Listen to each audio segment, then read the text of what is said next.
Entonces, don Ángel, bienvenido, agradecerle su gentileza de estar presente el día de hoy, así que sin más le cedo la palabra. Ok. Mi nombre es Ángel Esquerra. No expondré mis estudios superiores porque acá vengo como padre. Tampoco expondré encuestas, ni estudios psicológicos, ni datos. Todos ustedes ya son adultos, tienen acceso a la información. Tampoco me encuentro acá con la intención de cambiar las posturas. Estoy frente a ustedes solo para darles a saborear realidad, a través de un análisis crudo y real de los hechos.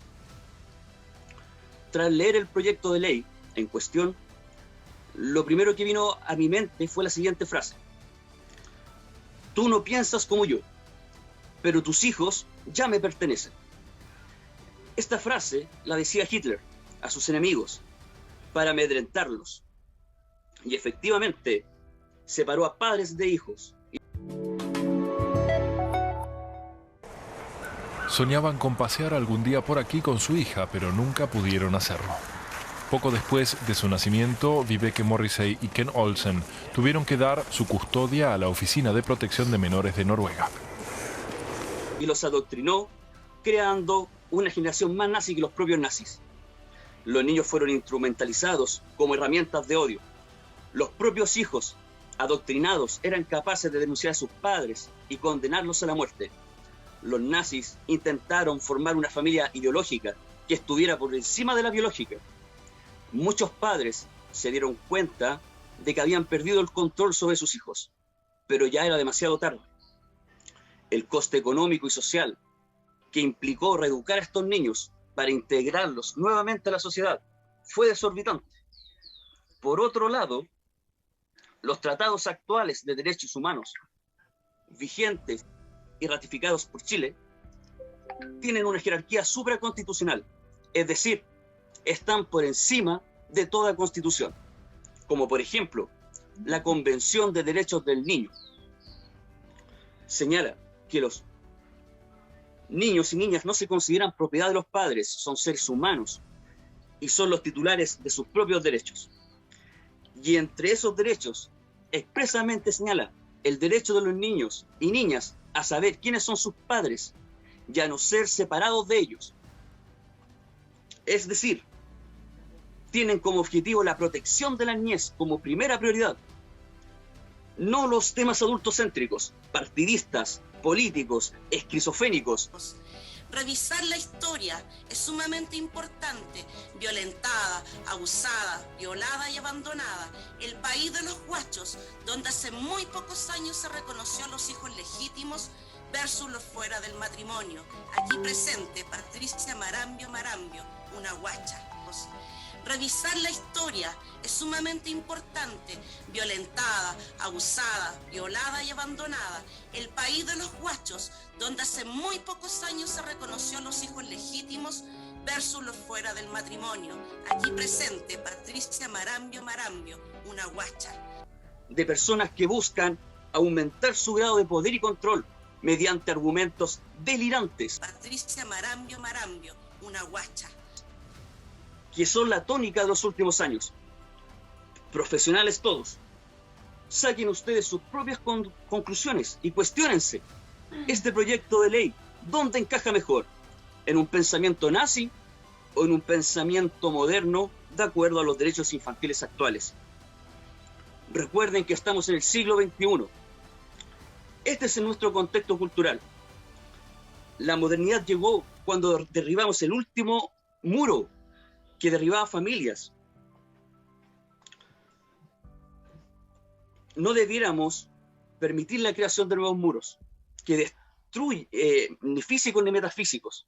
Hoy en día los tribunales de familia se han posicionado como el primer ente vulnerador de derechos infantiles. Claro, ¿le das tú?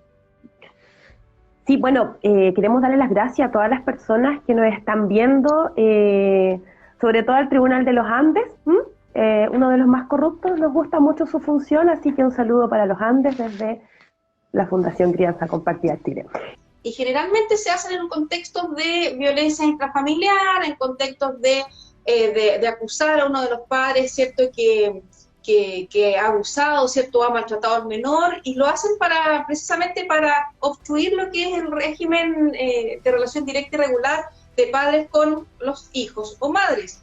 Porque también, si bien vemos que hay una desigualdad y que el hombre se le ha quitado la presunción de inocencia y que prácticamente lo vemos como que es un vulnerador por el solo hecho de pisar el tribunal, y vamos para ese lado con las leyes que se están dando hoy en día, es decir, el hombre casi no le estamos dejando derecho. El hombre, por ser hombre, es un vulnerador, es un maltratador y todas esas cosas que ya sabemos que vamos viendo, ¿cierto?, en nuestra sociedad.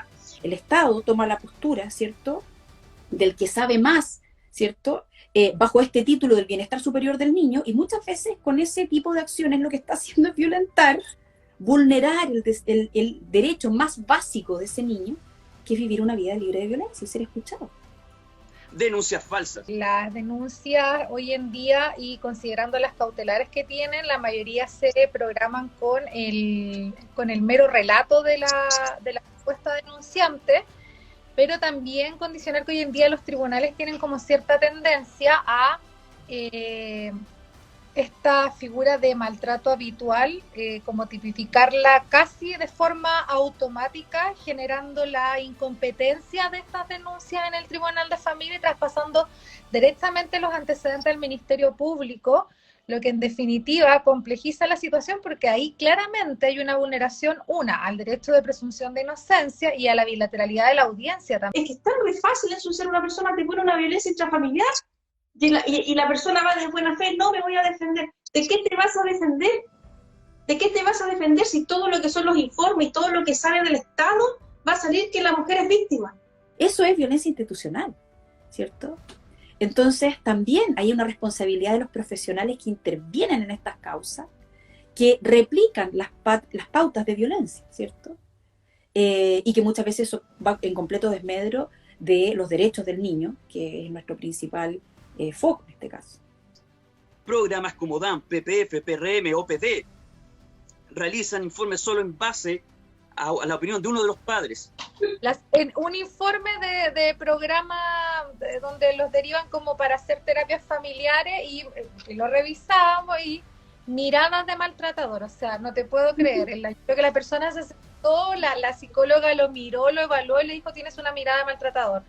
O sea, claramente hay un sesgo ahí en esa evaluación y como tú bien dices, es copy-paste. La mayoría de los informes, a veces vienen hasta con los nombres de los niños cambiados, o sea, vienen con los nombres de las partes cambiados. Entonces, el hombre en esto no tiene ninguna posibilidad de obtener un informe, son contados yo creo con los dedos de la mano.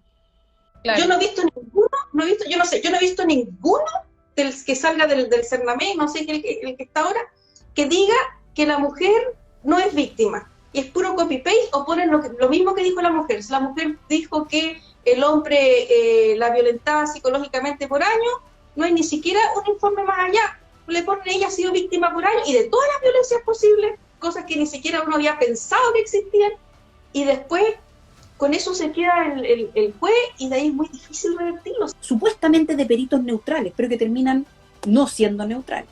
¿Ya? Acá en Chile hay, hace años atrás, apareció como la alerta respecto a estos temas de peritajes completamente corruptos, ¿cierto? De peritos que de alguna manera venden sus peritajes a el que los pague. Y eso se sabe que es así. ¿Ya? Y lamentablemente como que todo el mundo hace como que el sistema funciona cuando en realidad todos sabemos que el sistema no funciona, ¿ya? Y que hay peritos que son corruptos y que hacen peritajes a la medida de quien los paga. Me he topado con, no digamos que varios, pero ya he visto por lo menos 4 casos en los que estos programas de PPF, DAM, cuando un padre ha denunciado vulneración de derecho, en un caso, por ejemplo, en la que la madre había tenido 5 intentos de suicidio, tenía un trastorno borderline, en otro caso donde había alcoholismo, y este padre pidió el cuidado provisorio de sus hijos para protegerlos, ¿cierto? En el informe del DAM y del PPF, en vez de aparecer esta situación de la madre como un factor de riesgo, avalaban que esa madre tenía que continuar con el cuidado porque había un vínculo afectivo. curadores ad litem que no cuentan con fiscalización. ¿Quién supervisa a los curadores ad litem? Ahí si puedo responder, puse cara de yo tengo problemas, no podría ser jueza porque no tengo cara de póker, así que se notaría el tiro si estoy a dónde va a ir mi decisión. Curadurías ad litem tienen problemas complejos. Primero, que existen muchos casos en que la especialización no es una realidad. Y la verdad es que quienes intervienen en términos jurídicos con niños, niñas y adolescentes tienen que tener especialidad para abordar adecuadamente sus necesidades. Y nosotros hemos hecho en el un capítulo del informe anual 2021 de la Defensoría de la Niñez, que pueden revisarlo en nuestra página web si les interesa. Hacemos precisamente un análisis con CIDEMI respecto de cómo transitar del concepto de representación jurídica que está asociado a las curadurías a la defensa especializada de niños, niñas y adolescentes, donde el rol no solo debe estar asignado a un abogado o abogada, sino que a lo menos desde nuestra perspectiva una tríada que desde el punto de vista social, pero también psicológico, sea capaz de conocer en profundidad a ese niño y transmitir aquellos antecedentes necesarios para que un profesional jurídico, ante un eventual tribunal, la fiscalía o donde sea, pueda transmitir cuáles son las necesidades y cuáles son los derechos que deben ser resguardados. Por lo tanto, la revisión de los procesos de la curaduría son esenciales porque hoy día no tenemos en Chile representación jurídica o defensa especializada de niños, niñas y adolescentes aseguradas, a pesar de las definiciones constitucionales que hoy día existen. A pesar de incluso lo que plantea la propia ley de garantía, que define la representación especializada como un derecho de niños, niñas y adolescentes. Por lo tanto, desde ahí hay que transitar hasta ese cumplimiento y de esa manera asegurar en términos efectivos que quienes ejerzan como curadores ad litem tengan la capacidad suficiente para abordar eso en los términos integrales que demandan los derechos de los niños y que por supuesto requieren a todas luces una especialización mayor de la que hoy día existe en nuestro sistema. ¿Y para qué vamos a hablar de los curadores ad litem? Que a mí me pasó en mi juicio, de cuidado personal. La curadora ad litem, nombrada por el juzgado de familia Viña del Mar, era amiga íntima de la contraparte mía. ¿Y usted cree que al Tribunal de Familia le importó eso? Nada, no hay ninguna regla, excepto el artículo 19 de la Ley de Tribunal de Familia, que se refiere a los curadores. Bueno, uno tendría que tener la posibilidad de recusar curadores por falta de imparcialidad, de recusar a consejeros técnicos por la misma razón, y darle al juez el rol que tiene que tener. O sea, los jueces tienen que fallar, ellos son los que ejercen el poder, no el consejo técnico, no los curadores ad litem, ni siquiera la Defensoría de la Niñez.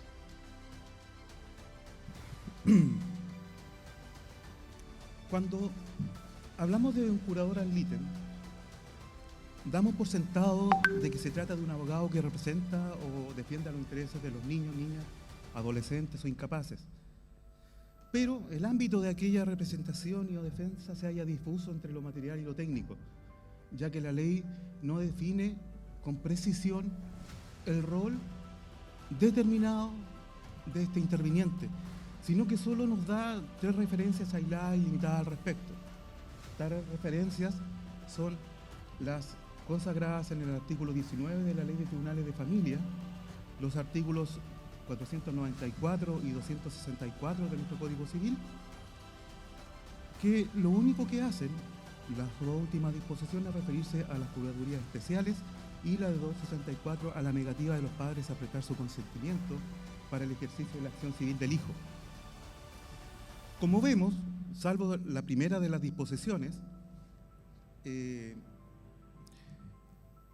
estas no contribuyen a aclarar la interrogante planteada, ya que el artículo 19 solamente nos dice que la representación se extiende a todas las actuaciones judiciales, incluida el ejercicio de la acción penal, conforme al artículo 109, letra B del Código Procesal Penal.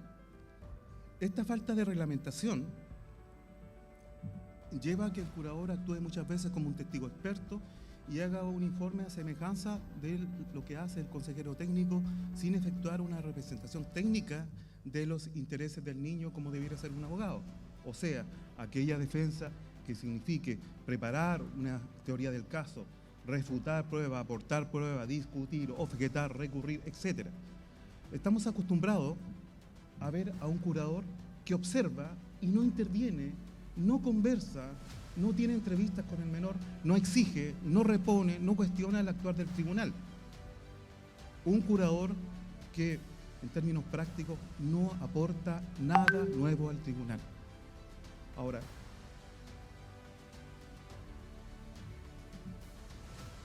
Más aún, el inciso cuarto del artículo 19 permite a nosotros reclamar de la falta de designación de un representante curador si tenemos interés en hacer tal cosa, a las instituciones como a cualquier persona. Pero no así, no podemos reclamar del ejercicio inadecuado o incompleto de la defensa que hace este curador. No lo podemos hacer. Solamente podemos reclamar de su falta de intervención o no nombramiento. Dicho eso, para hablar con precisión de cuál es el fundamento material o de la defensa material y técnica del curador, conviene recurrir o hacer presente, mejor dicho, lo que señala la autora que vendrá luego, la señora Nell Grieve, sobre el asunto en una de sus publicaciones. Ella, al hacerse cargo del artículo 12 de la Convención de los Derechos del Niño, nos dice que la parte del artículo que hace referencia a la representación del menor conforme a las normas del procedimiento de la ley nacional no debe interpretarse como permitiendo usar la legislación procedimental para restringir o impedir el disfrute de este derecho fundamental. Más aún, siguiendo el lineamiento de la autora, ella señala, y con lo cual estamos de acuerdo, que los Estados partes deben respetar las normas básicas de imparcialidad del procedimiento, como del derecho a la defensa y el derecho a acceder al expediente propio. Tal infracción acarrearía la nulidad de la actuación. Más aún, la autora nos señala que las normas de familia son un híbrido entre lo público y lo privado. Las normas de procedimiento son de orden público, pero en lo que dice relación con la representación de la parte, esta estaría sujeta a normas privadas, especialmente considerando que está regulada en general sin distinguir entre adultos, niños y la autonomía de la voluntad. Y como todos bien sabemos, en derecho privado puede hacerse todo aquello que no esté expresamente prohibido, y no estando expresamente prohibida la representación de un niño, niña o adolescente, podría materializar dicha representación. Si bien concordamos con lo anterior y también con lo que señala luego la autora, ella nos dice también que habrían 3 topes o limitantes al respecto. La primera de ellas serían las normas de representación legal cubiertas por el artículo 43 de nuestro Código Civil, las normas del artículo 1447 y siguientes que dicen relación con la incapacidad del menor, y el artículo 264 que hace alusión a la patria potestad. Dicho lo anterior, diremos que si concordamos que el niño puede ejercer autónomamente sus derechos, debemos aceptar su intervención o su participación activa en el proceso o en el juicio mismo, ya que como todos sabemos no hay derecho sin una acción. Como cuestión preliminar para abordar el punto, diremos que el derecho del niño a ser oído y considerado es una manifestación de su defensa material, es decir, una garantía propia del debido proceso, principio que emana de normas que todos conocemos. Ahora bien, el resguardo óptimo de los intereses del niño dentro del proceso, o sea, para lograr el resguardo óptimo de los derechos del niño en el proceso, no nos podemos quedar ahí, sino que debemos avanzar más allá y llegar a una defensa material, es decir, una garantía que nos permita el niño o buscar su abogado propio, aquel que realice la defensa técnica que hicimos alusión delante. Es así que para seguir con este camino hay que despejar la falta de claridad que existe respecto del rol de este interventor, este curador ad litem, cuestión que podemos hacer mediante la interpretación armónica de un conjunto de normas que la autora cita, pero que pocas personas le han dado un contexto. Primero tenemos que la autora, para darle contexto a la norma, primero tenemos el inciso 2 del artículo 5 de la Constitución, que impone la observancia de los derechos esenciales que emanan de la naturaleza humana y la carga de los estados del Estado de respetar y promover tales derechos. En consecuencia, la aplicación de los artículos 8, número 1, 19 y 25 del Pacto de San José de Costa Rica, que entre otras cosas imponen el derecho a ser oído por un tribunal imparcial con la finalidad de la determinación de sus derechos y obligaciones, la necesidad de protección del menor por parte del Estado y la posibilidad de un recurso efectivo o eficiente destinado al amparo de sus derechos fundamentales. Por su parte, también tendría que hacerse cargo de observar el artículo 14 del Pacto de los Derechos Civiles y Políticos, que reconoce el principio de igualdad ante el órgano jurisdiccional. Además, habría que hacerse cargo de respetar los artículos 5, 12 y 41 de la Convención de los Derechos del Niño, que entre otras cosas consagran la autonomía progresiva de que tantas veces hemos hablado, el derecho a expresar la opinión y que ésta sea considerada en todos los procedimientos judiciales administrativos, y por último, lo que es igual de importante, que muchas veces lo vemos con claridad, es el privilegio o prevalencia del instrumento más idóneo para materializar sus derechos. Esta norma pocas personas la nombran. ¿Y de dónde emanan? Del mismo artículo 41 que nos dice: nada de lo dispuesto en esta convención o en la presente convención afectará las disposiciones que sean más conducentes a la realización de los derechos del niño y que puedan estar recogidos en derecho del Estado parte o derecho internacional vigente respecto de ese Estado parte. En consecuencia, la convención se limita por sobre la ley del Estado parte si esa ley del Estado parte es más eficiente que la propia convención. En consecuencia, estamos en el supuesto que el artículo 19 de la Ley de Tribunales de Familia, cuando requiere que ese curador ad litem actúe en todas las actuaciones del juicio, dice todas. Todas. Eso significa cuestionar prueba, cuestionar admisibilidad, recurrir, etc. Pero nadie hace ese alcance. Entonces la labor del curador no es simplemente ser un tercero, un observante. Tiene que actuar. Es su carga actuar. Y el tribunal no puede permitirle que no materialice esa defensa íntegra. Solamente haciendo las dos relaciones entre el artículo 41 de la Convención de los Derechos del Niño y el artículo 19 de la Ley de Tribunales de Familia. Ahí está la respuesta. No necesitamos más.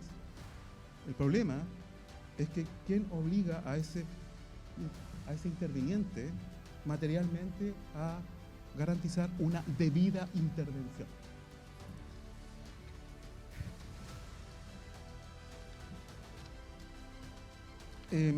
Siguiendo, como hice el alcance, tenemos que el artículo 19 de la Ley de Tribunales de Familia instaura el abogado como curador ad litem para el ejercicio de todas las actuaciones judiciales en caso que carezca de representante legal o el juez estime que sus intereses son independientes o contradictorios con lo de aquel que ejerce tal representación. Como vemos de todo este cúmulo de normas, especialmente las internacionales cuya aplicación y obligatoriedad tienen rango constitucional, podemos concluir que todas las personas, incluso los menores de edad, son reconocidos como iguales ante el órgano jurisdiccional. En consecuencia, no solo pueden y deben ser escuchados en tales instancias, sino que pueden utilizar todos los recursos y mecanismos jurídicos al amparo de sus derechos. Por tanto, están dadas las posibilidades para una defensa material y técnica concreta. Más aún, y como dije antes, se consagra un curador ad litem en calidad de abogado con todas las facultades para intervenir en todas las actuaciones judiciales sin excepción alguna. Si se pretendiera restringir la actuación de este curador exclusivamente a la defensa material de este niño, habría que concluir que su rol se reduce a transmitir su parecer. Cuestión innecesaria si, como todos sabemos, mucho antes del nombramiento del curador, y incluso sin saber que lo vamos a nombrar, tenemos que los artículos 12, 16 y 69 de la Ley de Tribunales de Familia ya reconocen el derecho del niño a ser oído directamente por el tribunal, aún sin la presencia de un curador. Es decir, sin mediar su intervención alguna. Incluso en la etapa de cumplimiento de la medida de protección, el niño puede ser escuchado directamente por el juez conforme al artículo 79. Entonces, ¿necesitamos un curador que venga a reproducir lo que el juez puede hacer por sí mismo? Por otro lado, el rol del curador tampoco es el de emitir una opinión informe, dado que tal función es asumida por el Consejo Técnico conforme a los artículos 5 y 64, inciso sexto de la misma ley, y eventualmente por las pericias que se pudieran rendir en el respectivo juicio. Es así que lo único que justifica el nombramiento de un curador en calidad de abogado es el ejercicio de una defensa en términos amplios. material y técnica. Si no, ¿para qué lo queremos? La ley no consagra disposiciones inútiles. La ley consagra algo que tenga aplicación. Si el niño va a ser oído por el tribunal directamente, ¿para qué necesitamos un curador? Para que haga o cumpla lo que el tribunal no puede hacer, la representación técnica. Es así que ese curador debe ser activo. Ese curador debe ofrecer prueba, rendir prueba, cuestionar prueba, objetar, recurrir, enfrentarse a los otros como un adversario más y eventualmente seguir con ese proceso hasta donde tenga que llegar en pro de la defensa de los intereses de su representado, ese niño que no tiene voz. Dicho eso, las normas legales están dadas, están interpretadas. El problema, incluso, a mi parecer, no va en el abogado, va en el tribunal. El tribunal debe exigir que la intervención de esa persona a quien le atribuyó ese rol sea debida y si no, cursar las notificaciones que correspondan y gestionar la sanción que sea procedente.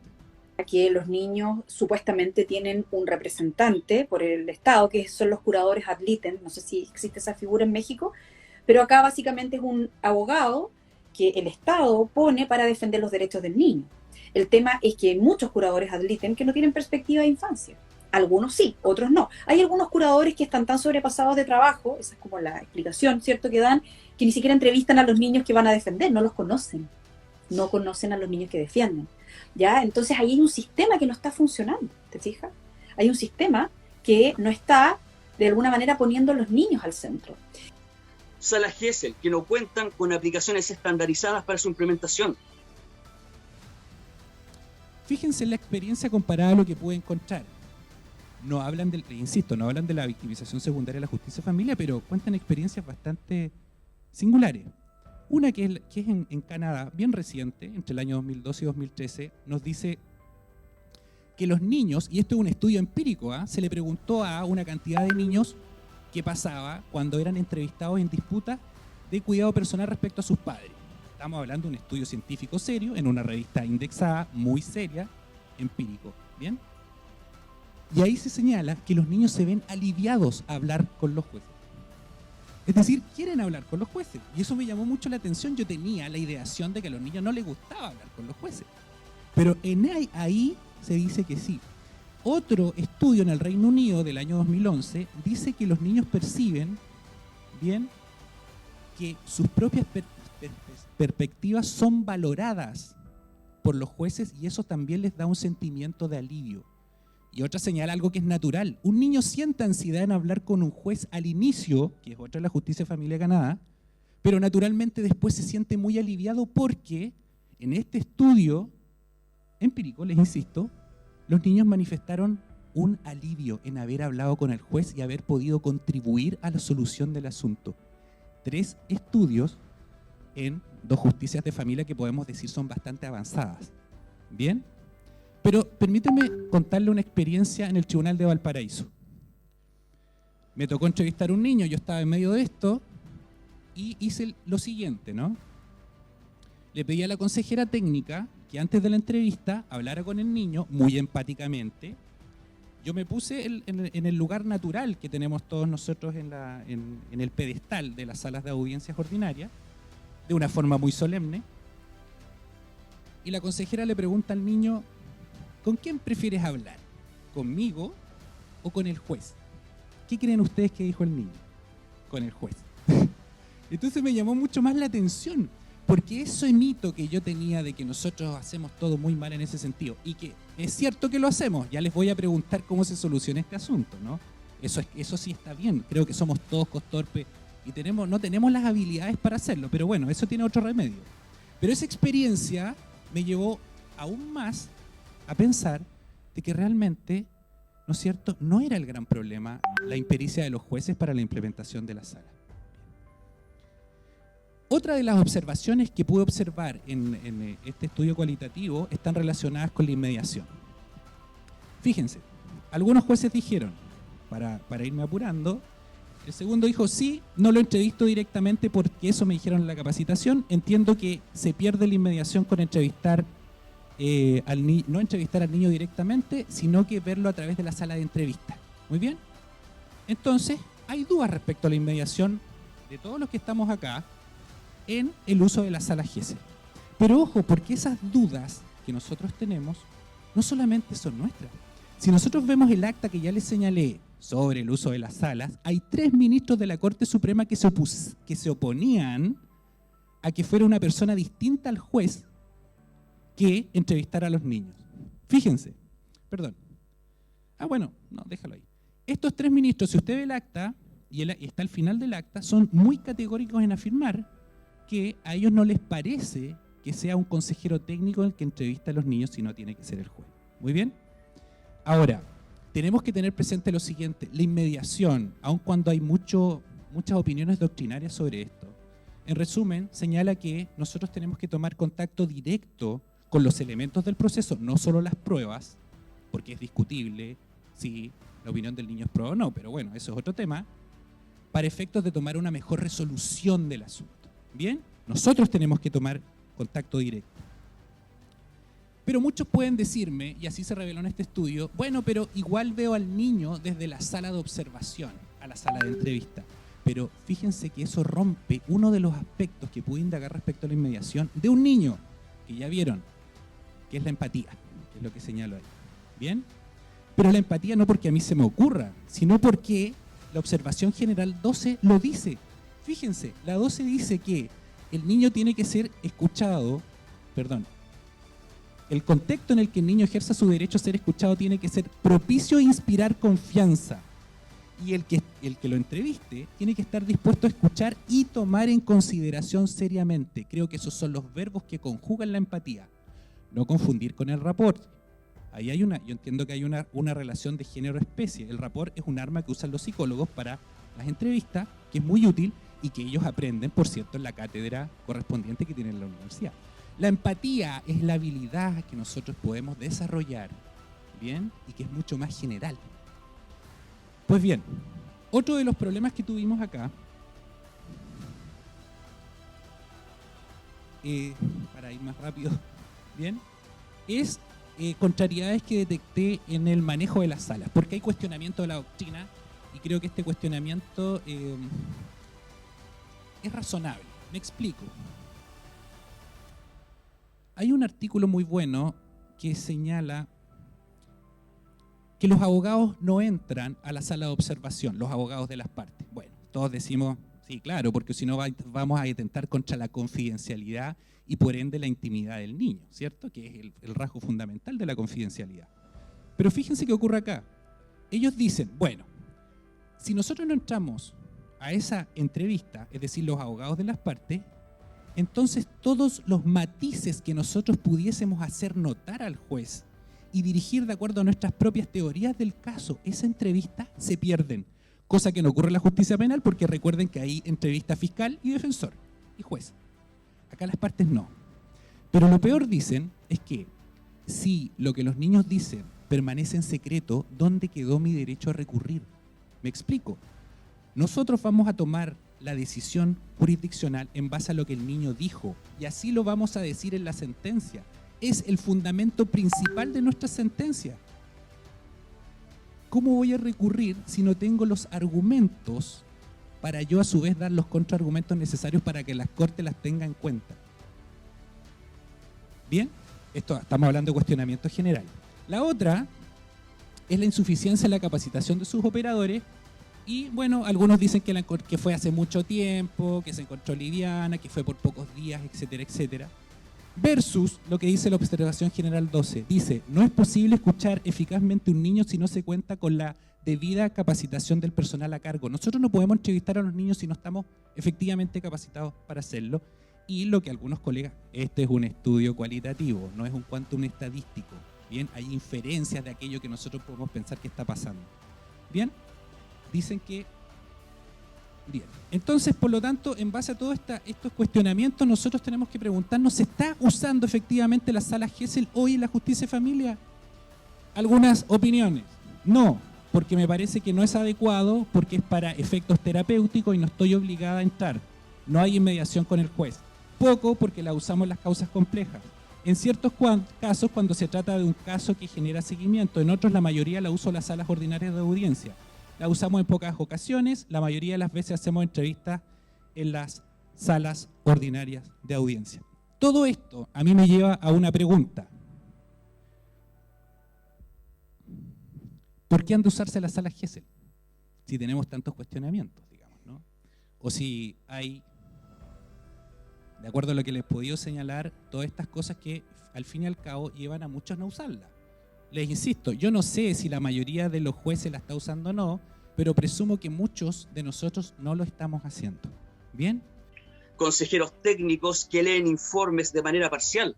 Fernán, acá me parece súper relevante este aporte que están haciendo acá dice Hans Cruz, que tiene que ver con la igualdad que estábamos hablando hace un rato atrás. Bueno, él dice, los consejeros técnicos no sirven, dan opinión sin ni siquiera ver los antecedentes y pruebas. Lo peor es que muchas veces su opinión tiene más peso que la del juez.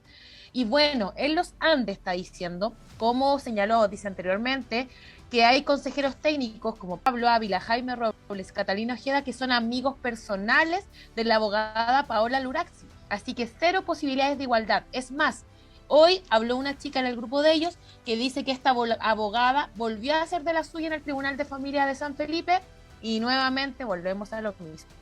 El tema de la igualdad, el conflicto de intereses, amistades, que también, como en todo orden de cosas, no podemos decir que todos los jueces y todos los consejeros obran bien.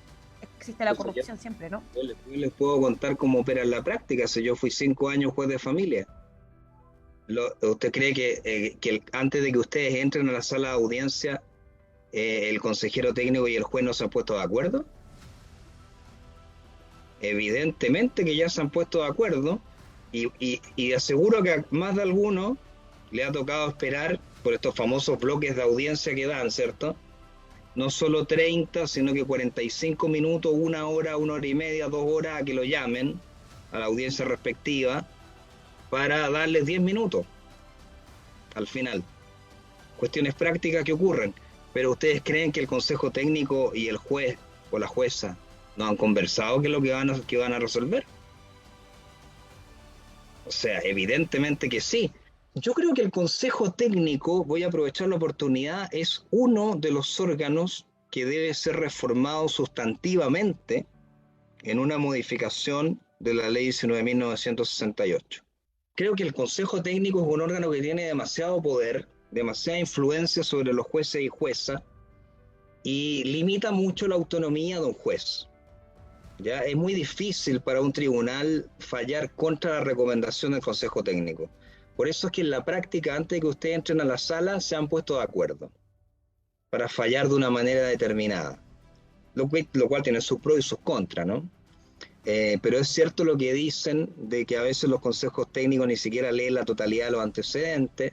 Está el peligro de ser amigo no solo de las partes, sino que amigo de los jueces. Imagínense qué complicado para un tribunal donde el consejo técnico, las consejeras y consejeros son amigos de los magistrados.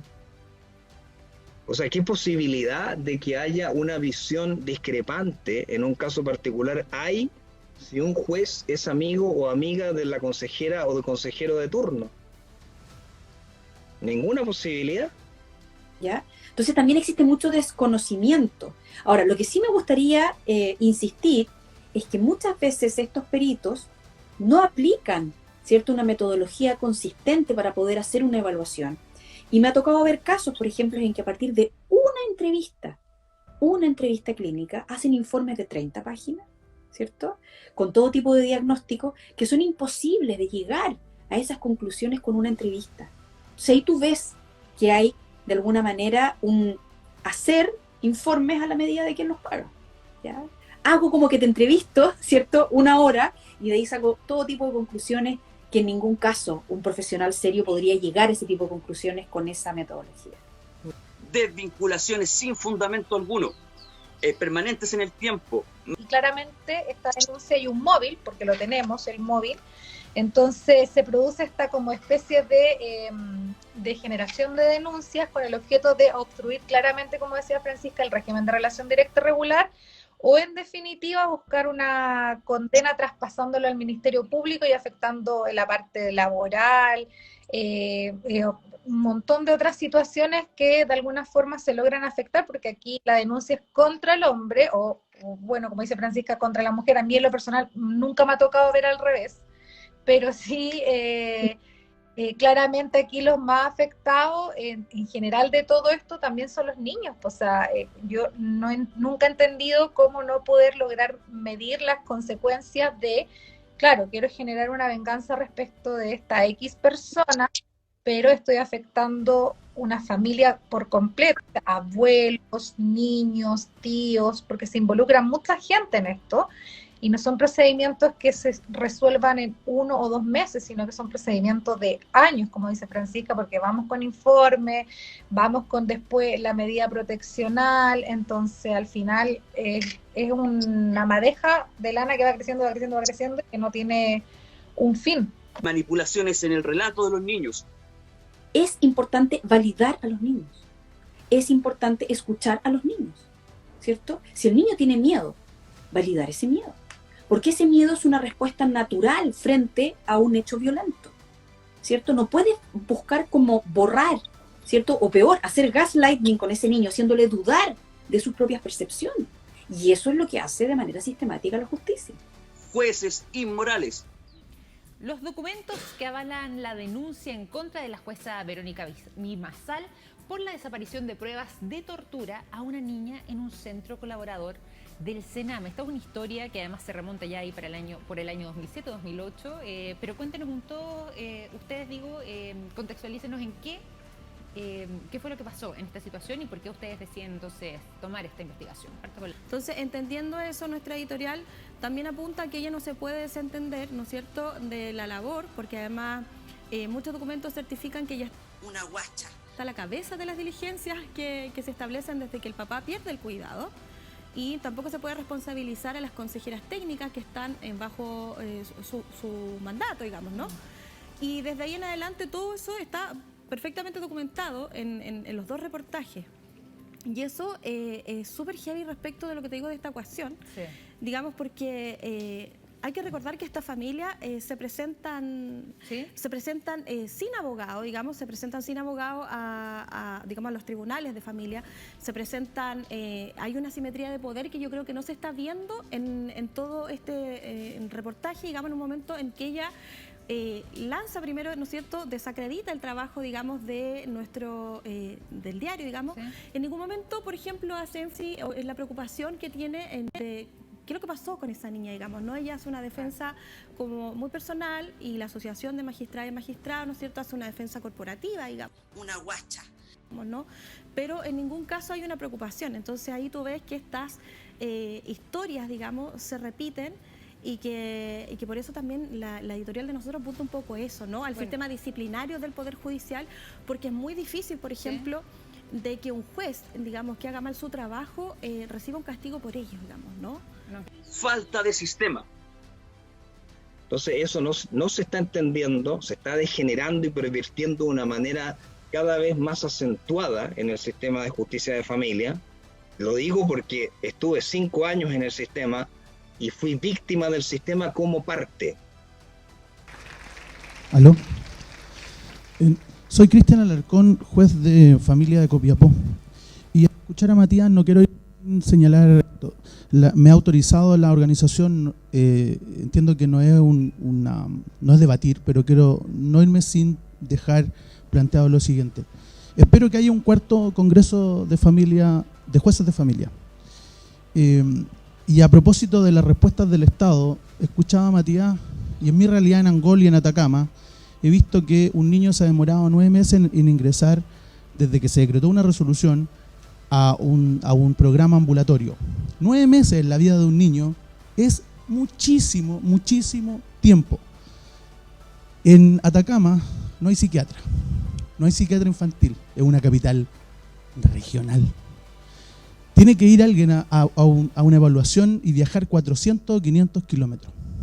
En realidad, yo cuando entré a estudiar Derecho, aprendí que el 76 de la Constitución dice que la autoridad deberá cumplir sin más trámite. Y creo que si los jueces no podemos hacer cumplir los juzgados, no tenemos nada que hacer conversando. Y me siento frustrado y me siento avergonzado delante de la gente tener que decirle que le estoy dando una hora al servicio médico legal para 8 meses. Me siento frustrado cuando yo decretaba una resolución y me demoraba en adoptar una medida de protección 2 meses y el Sename se demora 9 meses en ingresar al niño a una simple intervención en un PPF. Por lo tanto, lo que quiero plantear es que si hay un nuevo Congreso de Jueces, discutamos realmente, ¿tenemos realmente los jueces de familia hoy día facultad de imperio? ¿Se están cumpliendo sin más trámites nuestras resoluciones?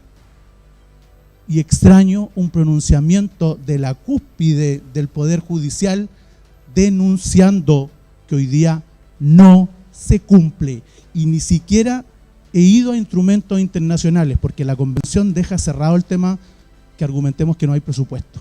Entonces, no puedo dejar de plantear esto después de escuchar a Matías. Y Matías, creo que muchas de las cosas que tú dijiste no ocurren, pero otras lamentablemente siguen ocurriendo. Y hay muchos jueces que sí tratamos de hacer muchas cosas, pero cuando apercibimos somos llamados a no molestar, a no incomodar. Y entonces, yo cuando decidí ser juez, no decidí ser juez para dictar resoluciones que no se pueden cumplir. Creo que si nosotros los jueces, que somos operadores estatales, no tenemos la capacidad de decirle al Estado que cumpla, o sea, vámonos a la justicia divina, porque en realidad no sé quién podría decir eso. Eso es José Ignacio.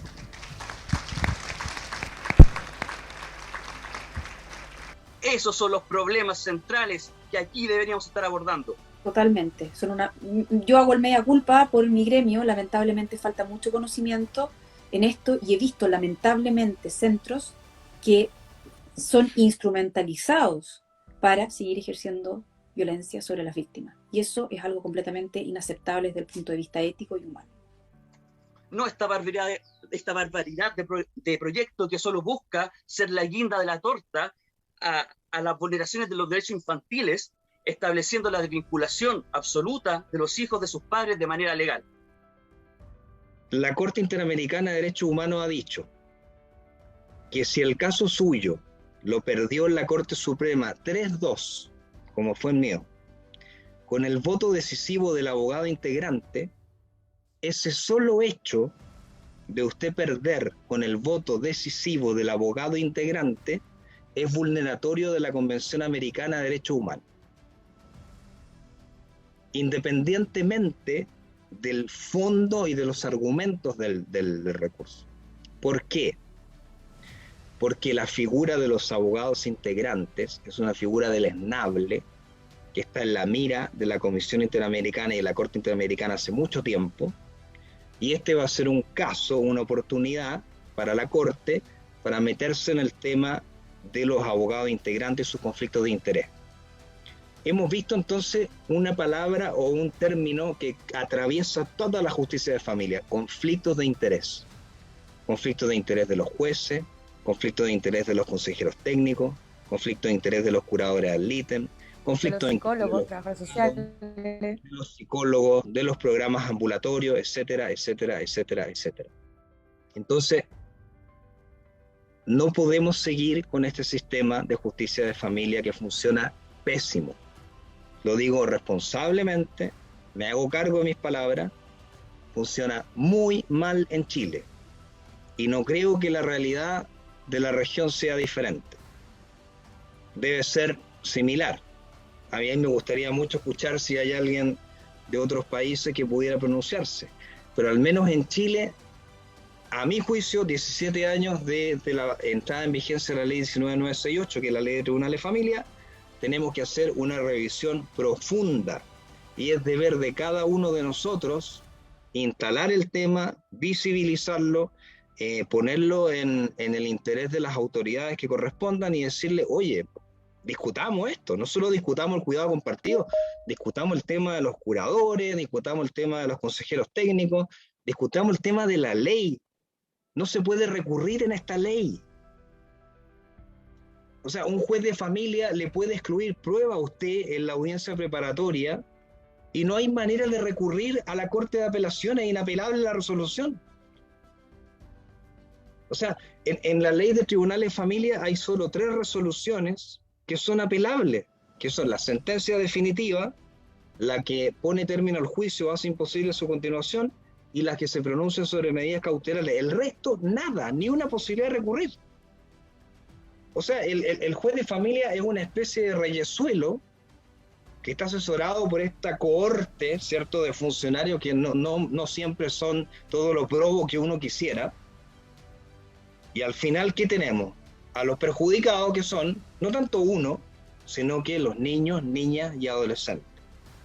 Y eso no puede seguir pasando. Entonces, es importante que esto sirva para visibilizar que la justicia de familia requiere una reforma profunda, precedida a una discusión previa, donde se aborde cada uno de los puntos que está funcionando mal. Pero de que está funcionando mal, lo está haciendo. Yo solo soy un padre.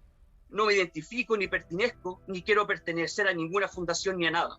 Sin embargo, Crianza Compartida me contactó para usar su ventana, toda vez que un señor llamado Power, o algo así, estaba tomando contacto con diputados para desprestigiar a la organización y afectar el resultado de estas mismas estrategias infames que veo día a día en los tribunales de familia.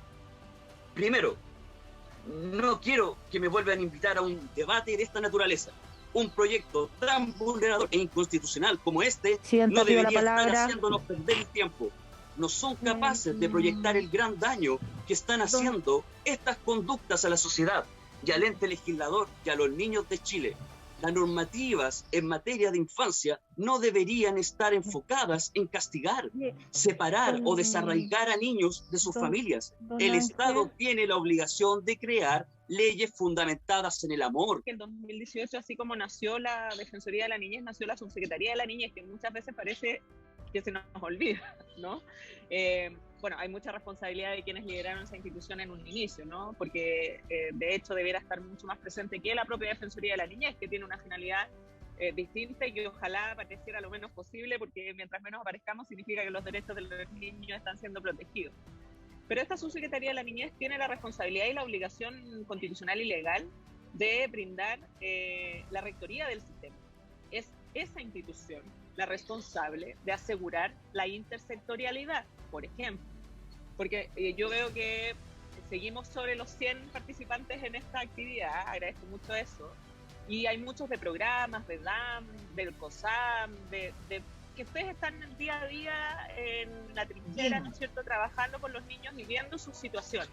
Y estoy seguro que mientras nosotros hablamos, ustedes piensan, ya, pero es que cuando yo necesito que al chico que estoy atendiendo se le intervenga en salud mental, nadie me responde, no tiene horas, no lo ingresan, o cuando se necesita que entre a un centro educacional le condicionan la matrícula porque, comillas, es complicado, y millones de cosas más. Pues bien, no se olviden que la Subsecretaría de la Niñez es la responsable de asegurar la intersectorialidad y a través del trabajo intersectorial oportuno prevenir las vulneraciones a los derechos, porque cuando el Estado no interviene oportunamente, eso también es una vulneración de derechos. Y en ese sentido también no olviden que el artículo 50 de la Ley de Garantía establece una tutela administrativa que se puede ejercer contra los órganos del Estado cuando no estén cumpliendo sus labores. Entonces, no perdamos de vista eso y ejerzamos y demandemos del rol de la Subsecretaría de la Niñez el cumplimiento efectivo de sus funciones y atribuciones legales. En la familia, nadie nace sabiendo ser padre o madre.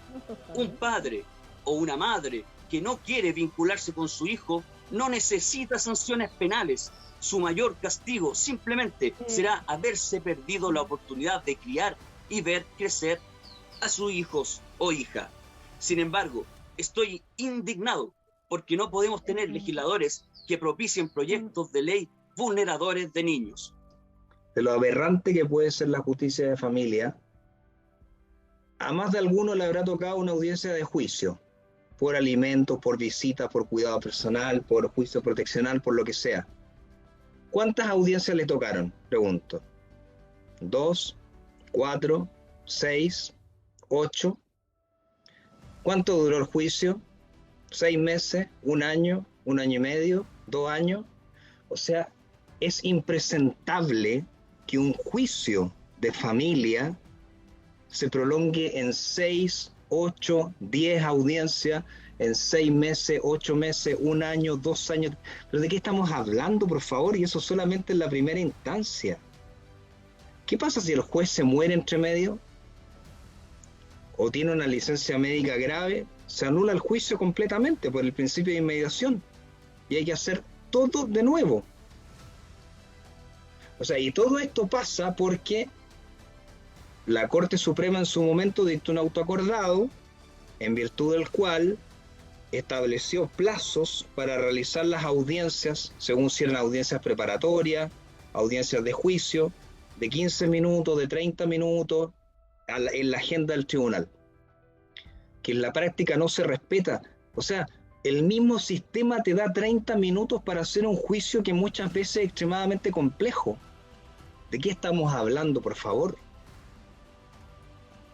O sea, tú tienes 30 minutos o 1 hora con suerte, que nunca se cumple. Nunca se cumple. Para hacer un juicio de cuidado personal donde está en juego nada más ni nada menos que el cuidado personal de tu hijo o la relación directa y regular con él. A mí me parece impresentable, impresentable, y alguien tiene que decirlo. Y es uno de los puntos que hay que analizar. Uno solo. Por lo cual, he contactado con agrupaciones y organizaciones internacionales, y en este preciso momento están siendo observados en directo por ellas.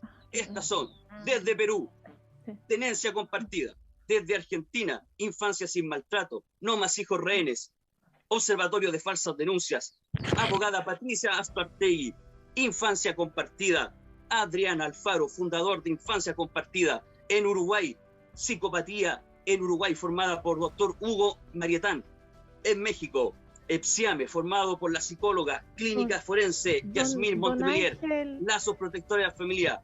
Ya termino. En Chile, Crianza Compartida, Corpaid, No Más Hijos Rehenes, y el destacado trabajo que están realizando los chicos de Observatorio Judicial Ciudadano. A nivel mundial, Unión Latam, organismo internacional con presencia en más de 34 países.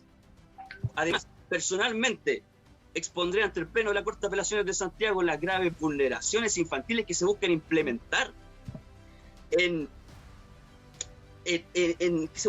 Chile, y quienes las impulsan, porque este país no podemos permitir que un pito de marihuana tenga más derechos que un niño.